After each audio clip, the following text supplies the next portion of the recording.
কৃষি জমি ধ্বংস করে সরকারি ইমারত গড়ে তোলার উদ্যোগের প্রতিবাদে সরব কংগ্রেস। প্রয়োজনে সুপ্রিম কোর্টের দ্বারস্থ হওয়ার হুঁশিয়ারি, আইন অমান্য আন্দোলনে নামার হুঙ্কার। রাজ্যে ভিলেজ কমিটি নির্বাচনের দিনক্ষণ ঘোষণা না হলেও শাসক দল সহ অন্যান্য রাজনৈতিক দলগুলো সাংগঠনিকভাবে যথেষ্ট সক্রিয় ভূমিকায় অবতীর্ণ। এই অবস্থায় রবিবার কৃষকদের 5 দফা দাবির ভিত্তিতে গণধর্ণা আন্দোলন সংঘটিত করল ঊনকোটি জেলার কৈলাসহরের চণ্ডীপুর ব্লক কংগ্রেস। যে 5 দফা দাবির ভিত্তিতে এই আন্দোলন সংঘটিত করা হয় সেগুলো হলো 17 মিয়া হাওর এলাকাতে কৃষি জমি ধ্বংস করে সরকারি ইমারত গড়ার কাজ বন্ধ করতে হবে। হাওর অঞ্চলে জল নিষ্কাশনের জন্য বাগুয়া ছড়া সংস্কার করে জল নিষ্কাশনের ব্যবস্থা অবিলম্বে করতে হবে। হাওর অঞ্চলের মন নদীর বাঁধ সংস্কারের কাজ দ্রুত শুরু করতে হবে। গত বন্যায় ক্ষতিগ্রস্ত কৃষক যারা সরকারিভাবে সাহায্য পায়নি, অবিলম্বে তাদের সাহায্য দিতে হবে।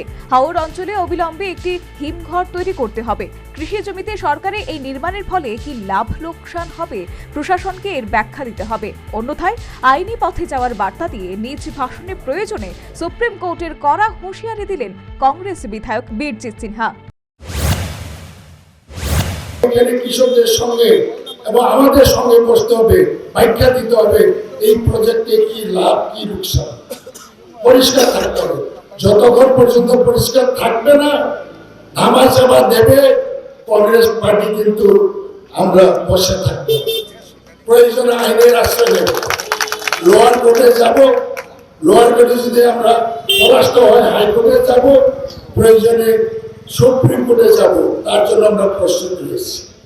আমরা একটু আগে মধুজমানো বলেছি, ডেভেলপমেন্ট জন্য আমরা সহযোগিতা করতে রাজি আছি, আমরা রাজি আছি, কিন্তু সেটা পরিষ্কার হতে হবে, সেটা পরিষ্কার হতে হবে মানুষের সামনে। কারণ এত জমি নিয়ে যাবেন বেআইনি ভাবে, এটা তো বেআইনি ভাবে।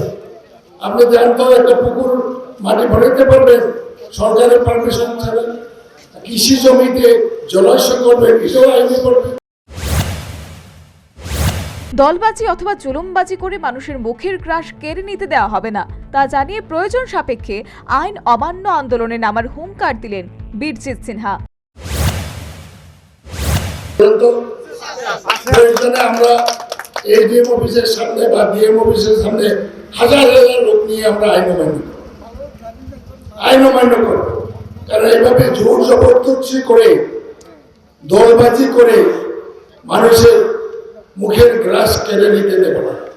এবং আজকের এই গণধর্ণার মধ্যে পরিষ্কারভাবে বলে দিচ্ছি, যারা কোঅপারেটিভ করছে, যারা কোঅপারেটিভ পরিচালনা করছে, যদিও শুনেছি কোঅপারেটিভ ডিভাইড হয়ে গেছে, এই কোঅপারেটিভের অভিজ্ঞতা আমরা ভালো করে জানা আছে, তারাই তো শুরু করেছিল এই জলাশয় করা। কি লাভ হয়েছে? কৃষকদের লাভ হয়নি, কতিপয় মানুষ লুটপুট করে খাচ্ছে। আমি অনুরোধ করবো প্রশাসনকে, এই অঞ্চলের কোঅপারেটিভকে অনুরোধ করব, যারা জমির মালিক এখনো আছে জলাশয়ে, তারা যাতে নিশ্চিত। সর্বোপরি 17 মিয়া হাওরে কৃষি জমি ধ্বংস করে সরকারি ইমারত করা বন্ধ করার দাবি সহ মোট 5 দফা দাবির ভিত্তিতে ডলুগাঁও বাজারে দলীয় অফিস প্রাঙ্গণে এই গণ অবস্থান আন্দোলন সংঘটিত করল চণ্ডীপুর ব্লক কংগ্রেস। গণ অবস্থান আন্দোলনের মাধ্যমে অন্যান্য বিভিন্ন দল ত্যাগ করে 62 জন কংগ্রেসে যোগদান করেছে বলে দলীয় সূত্রে জানানো হয়েছে। উপস্থিত নেতৃত্ব কংগ্রেসের পতাকা হাতে তুলে দিয়ে নবাগতদের দলে বরণ করে নেন। কার্যত রাজ্যে ভিলেজ কমিটি নির্বাচনের দিনক্ষণ ঘোষণা না হলেও অন্যান্য রাজনৈতিক দলগুলোর পাশাপাশি কংগ্রেসও কিন্তু তাদের দলীয় নেতাকর্মী সমর্থকদের উজ্জীবিত করার উদ্যোগ গ্রহণ করেছে। Bureau report, news vanguard. এই প্রথম আগরতলার চিলড্রেন্স পার্কে অনুষ্ঠিত হচ্ছে north east industry and trade fair. এই মেলায় সারা ভারত থেকে 20 কোটিরও বেশি রাজ্য তাদের শিল্প প্রদর্শন করেছে। এছাড়াও নর্থ ইস্ট ইন্ডাস্ট্রিগুলি তাদের পণ্য নিয়ে হাজির হয়েছে এই মেলায়। এই প্রদর্শনী চলবে 22 নভেম্বর থেকে 9 ডিসেম্বর পর্যন্ত। তাহলে আর দেরি না করে আজই চলে আসুন আর উপভোগ করুন আমাদের এই প্রদর্শনী।